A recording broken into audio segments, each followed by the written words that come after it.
Ustadz, Maulid Nabi bid'ah. Iko bertanya apa mai tahu ambo?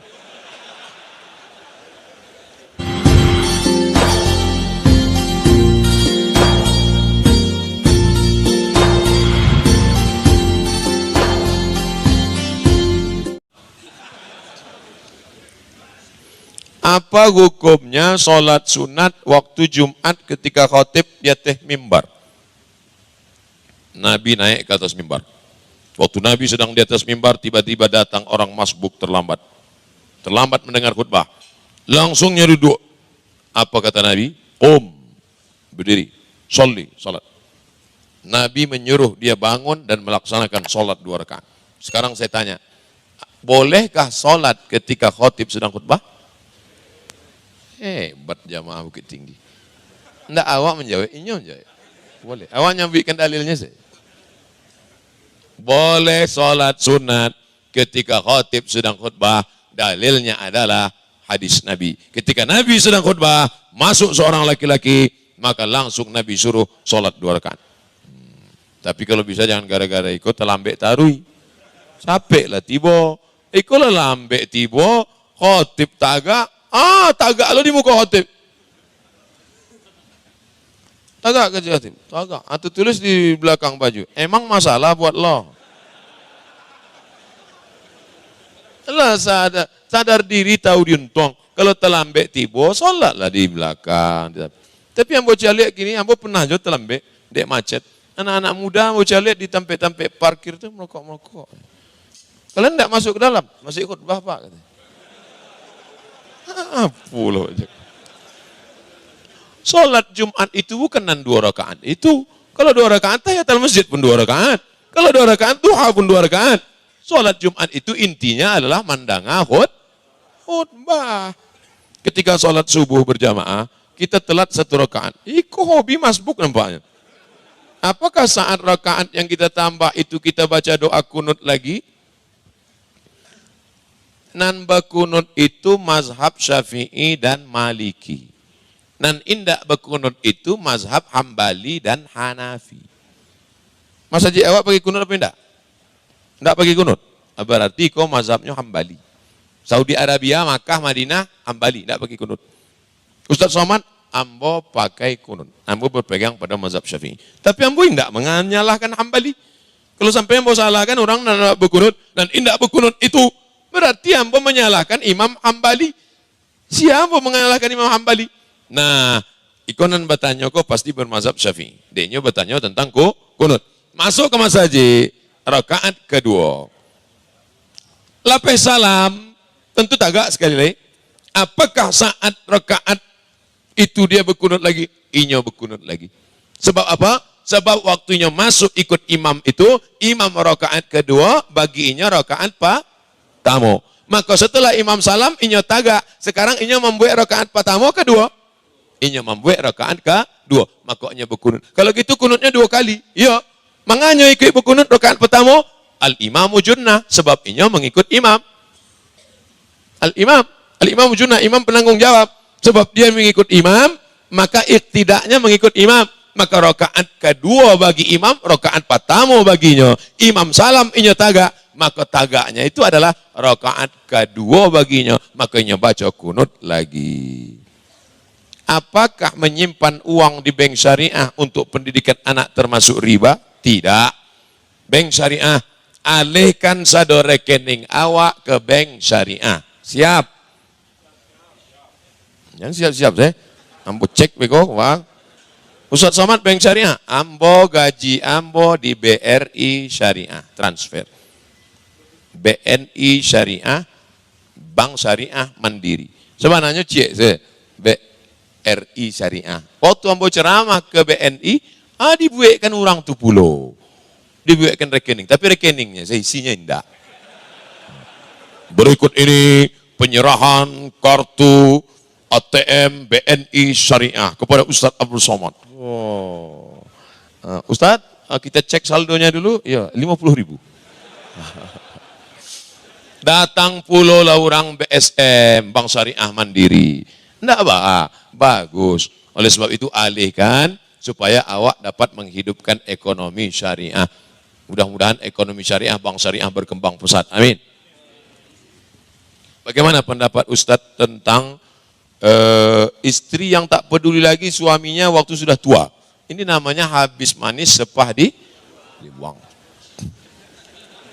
Kalau bisa habis manis sepah ditelan. Itu makanya kalau awak bertamu ke bumi Minangkabau, bertamu tibo pasti awak dikasih sirih. Mau bertamu tibo di Agam, Bapak Bupati menyambut, dikasihlah makan sirih. Ambo sangko sirih itu dimakan satu, ambo ambillah satu, rupanya ketek sih. Barulah ambo tahu, simbolis sih rupanya. Kenapa orang sebelum menikah itu disuruh dulu makan sirih? Supaya merasakan pahitnya, kelatnya, pedarnya, pedasnya, gambirnya. Maka rasakan pahit manisnya. Anak-anak muda kalian sebelum menikah nanti, itu dikasih sirih. Saya masuk ke dalam suku kampung pedalaman. Bertamu ke rumah kepala suku. Di antara adat istiadatnya, makan sirih. Ayo ambil daun sirih, ambo ambil dulu daun sirih. Nyambil kapur, ambo ambil dulu kapur. Nyambil gambir, ambo ambil gambir. Nyambil pinang, ambo ambil pinang. Nyo lipek, ambo lipek pula. Ambo punya makan, ambo makan. Inyo senyum, ambo indah.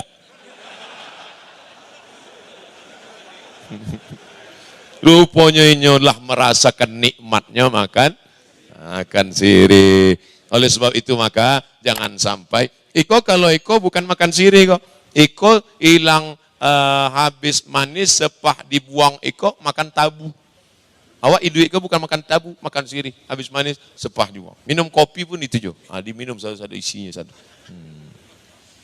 Karena tidak bisa lagi mencari nafkah, padahal istrinya sering ikut pengajian dan majelis taklim.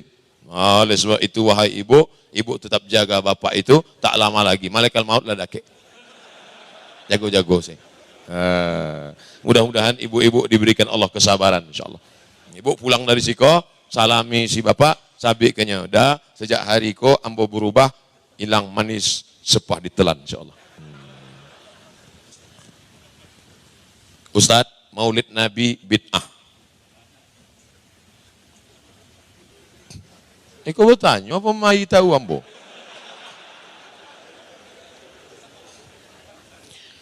Tanggal 10 Muharram Patang, Bapak Ibu puasa enggak? Ambo tanya. Emang orang kalau minum teh manis kok banyak lupa? Tanggal 10 Muharram Patang, Bapak Ibu puasa apa enggak? Ambo puasa. Walaupun ikut sunat, disabik dek tim, Ustaz enggak usahlah puasa, panek, ceramah beko, ambo mesti puasa. Dek ambo yang menyuruh orang. Bapak Ibu, puasalah, puasa. Kau ditanya oleh orang, Buya puasa? Enggak. Ambo puasa. Ambo paksakan diri ambo. Walaupun ikut hukumnya sunat, tapi dek ambo nama menceramahi orang, maka mesti ambo puasa. Puasa apa namanya? Asyura. Asyura 10 Muharram. Dek apa awak puasa Asyura? Sebab pada hari itu Allah menyelamatkan Musa dan menenggelamkan Fir'aun. Kejadiannya sekali atau berkali-kali? Sekali. Bilo, 3000 tahun yang lalu. Ambo calik kata takui ambo kipas angin rumah putih nang awak. Sekali kejadiannya, tapi puasanya diulang berturut-turut tiap tahun. Itulah dalil boleh mensyukuri nikmat yang sama bertahun-tahun walaupun sekali. Kalau nikmat diselamatkannya Musa boleh disyukuri, apalagi nikmat yang lebih besar daripada kelahiran keselamatan Musa, yaitu nikmat lahirnya Sayyidina wa Maulana Muhammad sallallahu alaihi. Oh, itu dasar pengambilan dalilnya. Ya, hebat juga Ustaz Somad itu. Ternyata bukan Ustaz kaleng-kaleng aja. Iko bukan pendapat ambo. Iko ambil dari kitab Al-Hawi lil Fatawi yang menulisnya Al-Imam. Imamnya, ambo makmum. Al-Imam, Al-Hafiz, hafiznya, hafal hadis, 200.000 hadis hafalannya. Jalaluddin Abdurrahman As-Suyuti. Inya pun rupanya bukan loh pendapat inya, mengambil pendapat imam yang lebih hebat darinya. Siapa namanya? Al-Imam, Al-Hafiz, 300.000 hadis hafalannya. Imam Ibnu Hajar Al-Asqalani. Maka baca kitab Al-Hawi lil Fatawi tentang dalil-dalil maulid.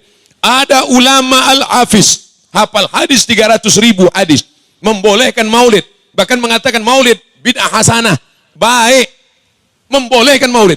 Tiba-tiba ada ustadz yang hafal hadisnya 3, itu pun kalau laptopnya idui. Baca sanan hilang matan, baca matan hilang sanat, mati laptop hilang hadis.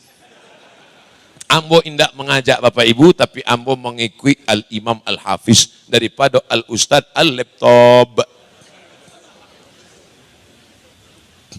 Tahlil bid'ah. Apa isi tahlil tuh?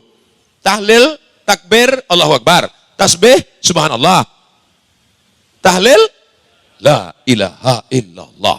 La ilaha illallah. Buka baca kitab Ibnu Taimiyah. Apa kata Ibnu Taimiyah dalam kitab Majmu' Fatawa? Man halala sab'ina marratan. Siapa yang mengucapkan tahlil 70 kali. Summa ahdatsa thawabahu lil mayyit. Kemudian dihadiahkan pahalanya kepada mayat. Intafa'abih. Maka mayat itu mendapatkan manfaat. Ibnu Taimiyah, jenderal bintang 7-nya itu. Kopral-kopralnya pula yang mengharamkan. Tahlil sampai. Mana dalilnya dari hadis? Pelepah kurma dibalah Nabi, dicusukkan ke makam. Kenapa kau tusukkan pelepah kurma ini ke makam ya Rasulullah? Kata Nabi, tasbih pelepah kurma sampai kepada orang mati. Kalau tasbih pelepah kurma sampai, apalagi tahlil abdus sampai. Jadi kalau ada orang menyabi, usah ditahlilkan, tahlil itu tidak sampai kepada orang mati. Ambo lah sabikan dalil pendapat ulama, lah sabikan hadisnya, indak juga percaya, ambo minta nama lengkap. Nah, beko kalau inyo mati, ambo bacokan. Ambo tahlilkan, ambo kirimkan. Kalau indak sampai, acap-capek agi kabar. 3. Doa basamo bid'ah. Qad ujibat da'watukuma. Doa kalian berdua sudah dikabulkan. Doa kalian berdua sudah dikabulkan. Siapa nama dua kok? Nan berdoa Nabi Musa, nan mengaminkan Nabi Harun. Ya Allah, selamatkanlah kami menghadapi Firaun. Amin. Selamatkanlah kami menghadapi Firaun dan tentaranya. Amin. Kata Nabi Harun. Ada yang berdoa, ada yang mengaminkan. Itulah makna doa berjamaah. Pernahkah Nabi mengaminkan doa orang? Pernah. Apa kata Nabi? Amin. Amin. Amin. Datang sahabat bertanya, amin amin kau ya Rasulullah. Kalian tidak mendengar, ambo mendengar. Tadi Jibril datang berdoa, ambo aminkan. Apa kata Jibril? Bu'dan liman adraka Ramadan falam yughfarlah. Celaka orang yang jumpa Ramadan tapi dosanya tak diampuni. Amin. Bu'dan liman adraka walidahul kibara walam yudkhilahul jannah. Celakalah orang yang jumpa kedua orang tuanya sampai tua tapi tak masuk surga karena tak berbakti. Amin. Bu'dan liman dzukirta walam yusalli alaika. Celakalah orang yang disebut namamu tapi tak berselawat kepadamu. Amin. Itulah dalil doa bersama. Ada yang berdoa, ada yang mengaminkan. Makanya kalau ada orang berdoa, kamu aminkan sih. Tapi doanya jaleh. Aku banyak juga imam gua kadang tak jaleh doanya, tak apa-apa gitu. Allah, maut. Allah, maut. Apa? Wa taubatan qabla al-maut wa rahmatan 'indal maut. ومغفرة بعد الموت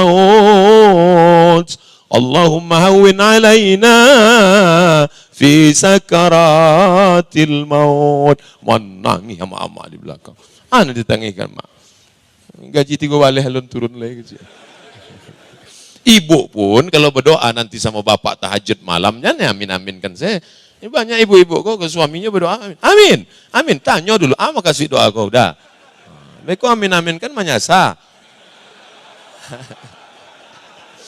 Rupanya doa apa tuh? Allahumma rzuqni zaujatan saniyatan jamilatan. Amin. Padahal artinya agilam bobi nikah dua nan rancak. Tanya elok-elok. Ziarah kubur bid'ah. Ziarah kubur bid'ah. Kuntu nahaitukum an ziaratil kubur. Dulu ambo melarang kamu indak boleh ziarah kubur. Jangan ziarah kubur, haram.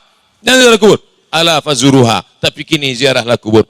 Manga dulu Nabi melarang orang ziarah kubur. Sebab 3. Nampak tamu menyombong-nyombongkan diri di kubur. Hai orang nan kayo, hai orang nan hebat, hai orang nan, hai. Itu yang disindir Allah dalam surat Al-Hakumut Takatsur hatta zurtumul.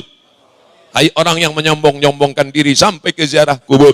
Tapi setelah Islam kuat, maka disuruh ziarah kubur. Karena ziarah kubur maknanya 3. Yang pertama, turikul qulub, melunakkan hati. Yang kedua, tudmi'ul ain, menetes air mata. Yang ketiga, tazkiratan lil maut, banyak-banyak mengingat mati. Khususnya ibu-ibu yang suka shopping. Nah, itu elok ziarah kubur. Kalau bisa sehari 3 kali. Iko baju sampai 3 lemari. Sepatu kulit sampai 360 pasang. Sedekahkan. Ibu-ibu yang punya banyak baju yang tak terpakai, ambilkan. Ustaz Somad kan banyak dapat kain, ditelepon orang lah hamba. Assalamualaikum Ustaz Somad. Waalaikumsalam. Saya tengok Ustaz banyak dapat kain dari TV One. Rupanya diintainya ceramah hamba. Hamba sabik kayaknya. Waang datang ke rumah hamba, buka lemari hamba, kain hamba tinggal 5. Cik untuk lalu, cik untuk sembahyang, cik untuk hamba bawa pai, 2 hamba tinggalkan. Lalu yang banyak itu mana? Lah hamba serahkan ke fakir miskin saudara. Jadi jangan simpan banyak-banyak.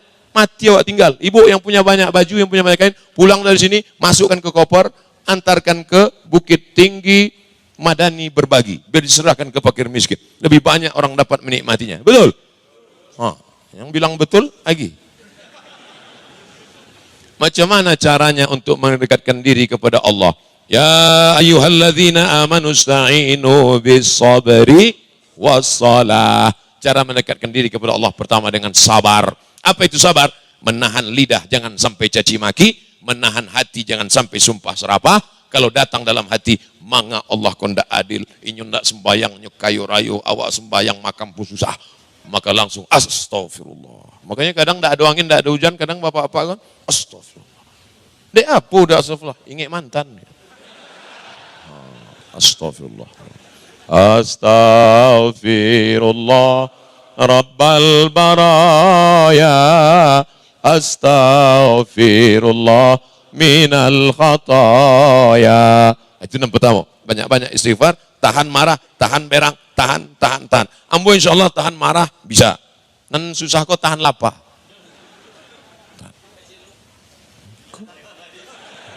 Nah, yang kedua, wassalah. Cara mendekatkan diri kepada Allah adalah dengan solat, bukan somat. Solat. Because solat duha. Allahu Akbar. Serahkan pada Allah. Inna salati wa nusuki wa mahyaya wa mamati lillah. Segala kehormatan, kemuliaan milik Allah. Serahkan pada Allah. At-tahiyatul mubarakatuh, salawatu, taibatu lillah. Konekkan dengan Nabi yang ada di Madinah. Dari Bukit Tinggi ke Madinah. Assalamu alaika ayuhan nabiyyu wa rahmatullahi wa barakatuh. Ingat mati. Selamat dari azab kubur. Fil alamina innaka hamidum majid. Cukup. Tapi tambah. Kalau mau afdal tambah. Allahumma firli ma qaddamtu wa ma akhartu wa ma asrartu wa ma alantu wa ma asraftu. Wa ma anta alamu bi minni antal muqaddimu wa antal muakhiru. La ilaha illa anta subhanaka inni kuntu minaz zalimin. Yang tak hafal gerak-gerakkan yang mulia. Sebelum salam minta ampe. Allahumma inni a'udzubika min adzabi jahannam wa min adzabil qabri wa min fitnatil mahya wal mamat wa min syarri fitnatil masihid dajjal. Ampe. Tapi tangan tetap cik. Jangan ikut. Adzabil qabri wa min fitnatil mahya wa min syarri. Apapun yang terjadi di dunia kau, maka dekatkan diri kepada Allah. Kau banyak orang mengadu tidak kepada Allah. Ngadu ke siapa? Facebook. Kopi pahit ngadu ke Facebook. Pahit betul kopinya. Samba padeh mengadu ke Facebook. Apa ini mengadu kepada Facebook? Mengadu kepada Allah SWT. Jangan ngadu ke kawan. Hari ini kayak kawan, besok menjadi lawan. Dibukakannya semua cerita kita. Betul? Wah. Apa yang harus saya lakukan kalau di setiap apa yang diniatkan selalu gagal? Kalau ditolong saudara dan orang lain selalu dapat masalah. Apa saran Pak Ustadz? Jangan berhenti menolong orang. Karena menolong orang macam menolong anjing terjepit. Dahnya lapeh, awaknya digigit. Oleh sebab itu jangan taubat berhenti menolong orang. Saya taubat minum khamar, bagus. Saya taubat pakai sabu-sabu, bagus. Tapi kalau ada orang berkata, saya taubat nolong orang, jangan. Jangan pernah berhenti. Wallahu fi aunil abdi maka al-abdu fi auni akhi. Allah akan tetap menolong seorang hamba selama hamba itu mau menolong saudaranya. Terus saja. Mungkin indah inyo menolong awak, orang lain akan menolong awak karena doa orang yang kita tolong. Nah, ini mesti kita tolong orang. Adapun ada kegagalan-kegagalan, maka selalu husnuzon pada Allah. asa an takrahu syai'an, boleh jadi kau benci sesuatu, wa yaj'alallahu fihi khairan katsira, di balik itu ada hikmah-hikmah yang kita tidak tahu. Apa hikmah di balik itu? Serahkan pada Allah, bersabar, berdoa, berzikir, minta yang terbaik, serahkan pada Allah. Bismillahi tawakkaltu 'ala Allah, la haula wala quwata illa billah. Tolong Ustaz doakan agar saya segera dapat jodoh. Oh, masalah bini rupanya. Di akhir majelis awak akan sama-sama berdoa, mudah-mudahan yang alun dapat jodoh, dipertemukan Allah dengan jodoh. Insya Allah keluar dari pintu masjid itu basuh jodoh. Pas sama-sama mencari sendal. Cari sendal, apa terantuk kepala. Kita